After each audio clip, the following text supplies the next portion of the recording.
All right, let's wrap it up. Let's do a parlay before we get out of here. In the market, this is what we've come up with, and I think this is a great one. Tyrese Haliburton under 20.5 points. There's a minus 115 on it. Gilles, you got me back in on this. He hit 20 last game.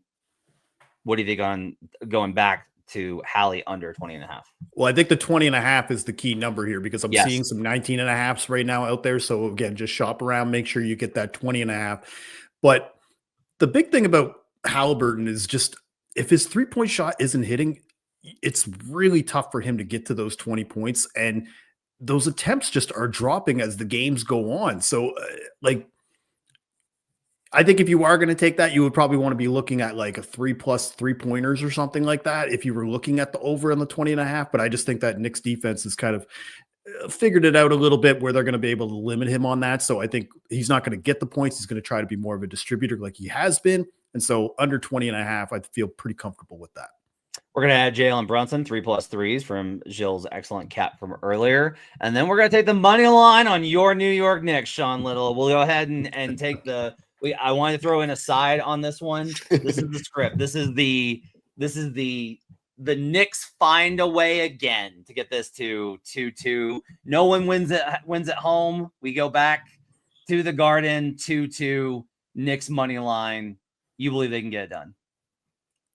Yeah, of course. I mean, that's why you see the number is so short. I think they absolutely could get it done. And I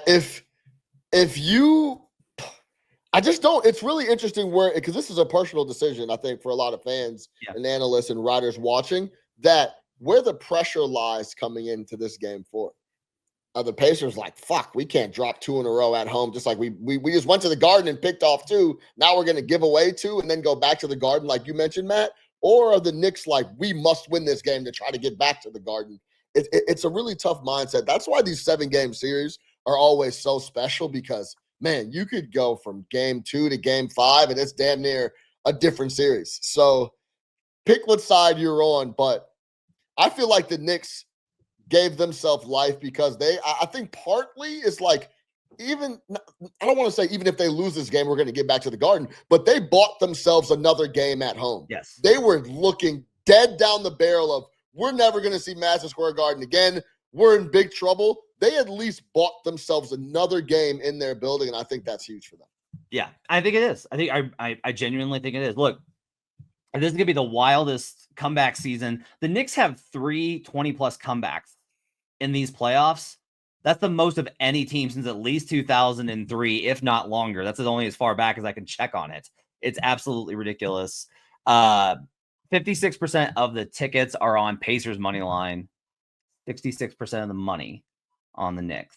Pros versus Joes. Last point here to go back to the Obi Toppin chat we were talking about. I pulled the on-off for the playoffs. In 79 minutes, Haliburton, Toppin, Turner offensive rating is a 131.1. I mean, wow. Toppin on the floor. Yeah, he's been good for them offensively. So